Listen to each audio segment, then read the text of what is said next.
Continuing today, Part 5, Dreams from Our Founding Fathers, First Principles in the Age of Obama, written by Ron DeSantis, Governor of Florida, back in 2010, starting on page 30. When he first walked on the national stage at the 2004 Democratic National Convention, Obama introduced himself to the country as a symbol of national unity, the unique product of a racially mixed intercontinental union between a white woman from Kansas and a black man from Kenya, a man who had no use for the spin masters and negative ad peddlers who embraced the politics of anything goes in a nefarious effort to divide us. Though acknowledging America's famous individualism, Obama struck a collectivist theme, which he characterized as the fundamental belief: I am my brother's keeper. I am my sister's keeper. That makes this country work.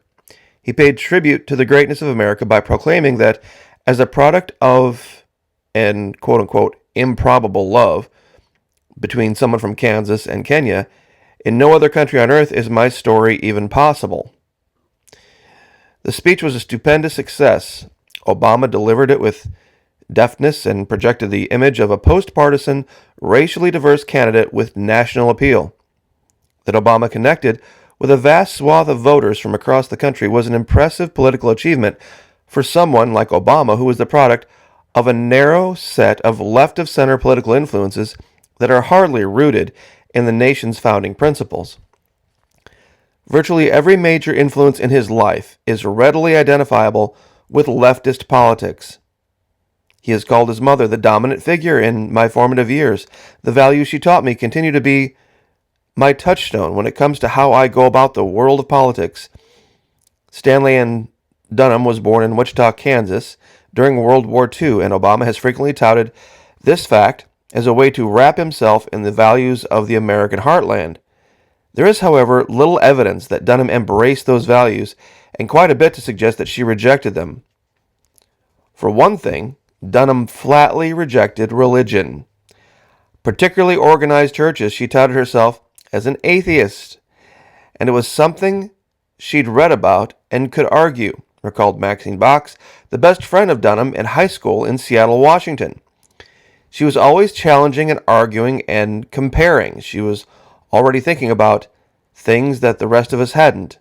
In Dreams from My Father, Obama described his mother as a lonely witness for secular humanism. Dunham embraced a vision of America and the world that eschewed traditional notions of faith and morality in favor of leftist politics. She seemed to relish those ideas and philosophies that represented a direct attack on the prevailing ethos of American society. If you were concerned about something going wrong in the world, Stanley would know it first, according to former classmate Chip Wall, who described her as a fellow traveler, which is a moniker typically used to describe communist sympathizers. Wall noted that her belief system involved a strong critique of America.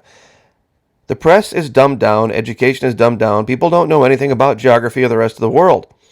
One of her high school teachers noted that she questioned the basic premises of post-World War II American society, including the Cold War. Asking questions such as, what's so good about capitalism? What's wrong with communism? What's good about communism? As a free spirit, she was not about to be bound by what she saw as the domineering political, cultural, and religious constraints of Eisenhower-era American society. Given Dunham's left-of-center secular humanist outlook, it is not surprising that her son was not engaged with religion as a young man. Some have claimed Obama to have been a Muslim as a child, but until he joined Reverend Jeremiah Wright's Trinity United Church in the 1980s, Obama showed little regard for any religion. He had attended an Islamic school for 2 years while in Indonesia, but he also went to Catholic school for 2 years as well. Nothing seemed to sink in. He was reprimanded by a teacher for making faces during Quran studies, and during prayer time at the Catholic school he would quote, close my eyes, then peek around the room. Nothing happened, no angels descended. In Chicago, when a fellow community activist and Catholic named Will told him about his catechism, Obama nodded, deciding not to ask what a catechism was. I felt that way now, listening to Will. My silence was like closing my eyes. Due to both the influence of his mother and his personal choice, Obama's formative years were decidedly irreligious. As we will see, not only was his political philosophy formed before he began practicing religion, but it was his political activism in Chicago that drove him to embrace the politicized Christianity practiced by Reverend Jeremiah Wright. As a left-wing anthropologist uninterested in conforming to prevailing American mores, Dunham probably didn't give much thought to a permanent life for herself on the American mainland. Yet, according to Obama, she understood the chasm that separated the life chances of an American from Indonesia. She knew which side of the divide she wanted her child to be on. Accordingly, after Obama spent several years with Dunham and her husband Lolo Sotero in Indonesia, Dunham sent her son back to Hawaii to live with her parents. Obama described his grandparents as vaguely liberal, and before they moved to Hawaii, they attended services at East Shore Unitarian Church in Bellevue, Washington, a decidedly left-leaning congregation that was known as the Little Red Church on the Hill for its political bent. It is not clear to what extent these grandparents served as influences for Obama's political worldview. Dreams from My Father, Obama's book, suggests that Obama's grandfather thought that Obama needed the type of tutelage that he was incapable of providing, and arranged a mentorship for Obama with someone Obama describes as a, quote, poet named Frank, who is better known as Frank Marshall Davis, an African-American communist writer with bitterly anti-American views. Davis was a truly radical figure. He lambasted the Truman administration for, of all things, the Marshall Plan that helped rebuild the defeated nations following World War II, complaining that American actions at home and abroad are making American democracy synonymous with oppression. He watched with growing shame for My America, as our leaders have used our golden riches to re-enslave the yellow and brown and black peoples of the world. To Davis, the Marshall Plan was a device to maintain white imperialism. Obama appreciated Davis's tutelage, later writing that he was intrigued by old Frank with his books and whiskey breath and hint of hard-earned knowledge behind those hooded eyes. When Obama was preparing to attend college at Occidental in California, Davis warned him about leaving your race at the door and about how, quote, they'll train you so good you'll start believing what they tell you about equal opportunity and the American way and all that shit. Quote, it made me smile, Obama wrote in dreams, thinking back on Frank and his old black power dashiki self. In some ways, he was as incurable as my mother, as certain in his faith, living in the same 60s time warp that Hawaii had created. When Obama hit the ground in Chicago as a community organizer years later, he imagined Frank in a baggy suit and wide lapels standing in front of the old Regal Theater, wanting to see Duke or Ella emerge from a gig. Davis's mentorship did not necessarily replace the mythical figure of his father as a male role model, but it certainly mattered to Obama. He certainly would not have discussed Davis in Dreams from My Father had Davis's counsel failed to make an impact on him. Though his father was never a physical presence in Obama's life, Obama was very much his father's son. His mother once told him that your brain's your character you got from him. Barack Obama Sr. was a Harvard-educated political economist who left his infant son and American wife, returned to his native Kenya, and embarked on a quest to remake Kenyan society after an era of colonial rule. Obama's mother described Obama Sr. to her son as a larger-than-life figure, a man that, quote, led his life according to principles that demanded a different kind of toughness, principles that promised a higher form of power. Despite Obama Sr.'s absence, Obama thought the stories told by his mother nevertheless developed an idealized image of his father as the brilliant scholar, the generous friend, and upstanding leader.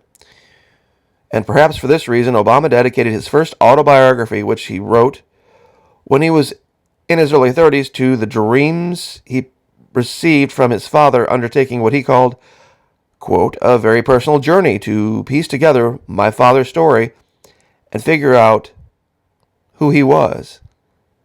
This journey even included a personal voyage to Africa because it was into my father's image that I'd packed all the attributes I sought in myself. Obama Sr. was, in fact, hardly a prototypical role model. Not only did he callously leave Obama and his mother behind to pursue his own ambitions, but he was also a serial womanizer and polygamist who fathered children with multiple women, a drunkard who killed himself when In an inebriated stupor, he drove his car into a tree. He was supposed to be one of Kenya's brightest lights, a superior intellect, who would employ his Western education toward remaking the continent following the age of colonialism. But Obama Sr. never achieved the political success he craved, ending his life, in his son's words, as a defeated, lonely bureaucrat. Obama recognized these shortcomings and saw his father as a tragic figure who squandered his prodigious talent. For all of your gifts, Obama emotionally told his father at his African gravesite, the quick mind, the powers of concentration, the charm, you could never forge yourself into a whole man by leaving the past behind. That his father ultimately failed in his life's endeavors did not deter Obama from romanticizing his father. For though the man was flawed, Obama considered his cause to be just. A man's either trying to live up to his father's expectation or make up for his father's mistakes. Obama said, in my case, both things might be true. As the title Dreams from My Father suggests, Obama's first autobiography leaves little doubt that Obama has received some level of inspiration from Barack Obama Sr. This is driven home in a poignant scene in which Obama cries at his father's grave and which Obama pledges himself to pursue his father's dreams. And this is now a quote from that book. With my tears finally spent, I felt a calmness wash over me. I felt the circle finally close. I realized that who I was, what I cared about, was no longer just a matter of intellect or obligation, no longer a construct of words. I saw that my life in America, the black life, the white life, the sense of abandonment I'd felt as a boy, the frustration and hope I'd witnessed in Chicago, all of it was connected with this small plot of earth, an ocean away, connected by more than accident of name or the color of my skin. The pain I felt was my father's pain. A quote from Barack Obama's book there. Obama had previously been influenced by his father's dreams. When he became a community organizer after graduating from college, Obama felt that there was something to prove to my father. At the gravesite, he pledged himself to succeed where his father had so miserably failed. But when Dreams from My Father demonstrates that Obama has taken the dream of his father as his own, it tells us preciously little about the content of the dreams that he received from Barack Obama Sr. It is clear that Obama did not receive any type of spiritual inspiration from his father, who was born a Muslim, but had shunned all forms of religion by the time Obama was born. This fact is sometimes lost in the political whispers intimating that Obama holds his father's Muslim faith. Barack Obama Sr.'s true faith was not a Muslim faith, but a political faith in the power of the state to engage in central planning. And it was the secular humanist faith in the power of government that inspired his son. To Obama's grandmother, Sarah, Obama Sr.'s political dreams represent the backbone of Obama's political career. During the 2008 presidential election, she told Newsweek that, quote, this son is realizing everything the father wanted, fighting for people. The dreams of the father are still alive in the son. As we will see, Obama developed an antipathy towards private business and found his life calling in political activism. As an agent for so-called redistributive change, the goals of his activism reflecting some of his father's most cherished beliefs in problems facing our socialism, a 1965 essay written for the East Africa Journal and one of the most important public acts of his life, the older Obama offered a sharply critical review of the objectives and policies of the post-colonial Kenyan government. The political outlook of Obama Sr. rejected American mainstay such as private property rights and a limited role for government. Obama Sr. differed with the Kenyan plans, not because such plans embraced socialism, but because they did not go far enough to elevate public control over private land, to redistribute income throughout society, and in his words, to force people to do things they would not do otherwise. This even included restricting the size of farms that can be owned by one individual throughout the country. Although ostensibly seeking to promote economic growth in Kenya, Obama's policy prescriptions targeted the goal of finding means with we can redistribute our economic gains to the benefit of all, and at the same time be able to channel some of these gains to future production, though he did not endorse any policies that would actually foster private sector economic growth. Obama Sr.'s redistributive goal was also an anti-colonial goal, rooted in returning the wealth created during the colonial era to those Obama Sr. regarded as its rightful owners, the native Africans. When the Kenyan policy paper questioned whether nationalization of private enterprise would hinder economic growth, Obama Sr. rejected such a concern, arguing that it is the African who owns this country, and that the African government should control the economic means of growth in this country. For Obama Sr., a free economy was inherently suspect because it is individual private enterprise and business that tends to encourage accumulation. And this allows economic gains to be realized by those whom Obama Sr. held in contempt. It is, according to Obama the Elder, better to bring standardized use and control of resources through public ownership, which would enable the equitable distribution of economic gains that would follow. We'll go ahead and drop it there, like I had said in the previous video. This is a very long chapter. So we are getting a good insight into the driving force of the governor of Florida here, and how the Tea Party affected him, and understanding who Obama was and how we arrived at Biden. And I'll leave it there. We will see you next time. Thank you for listening.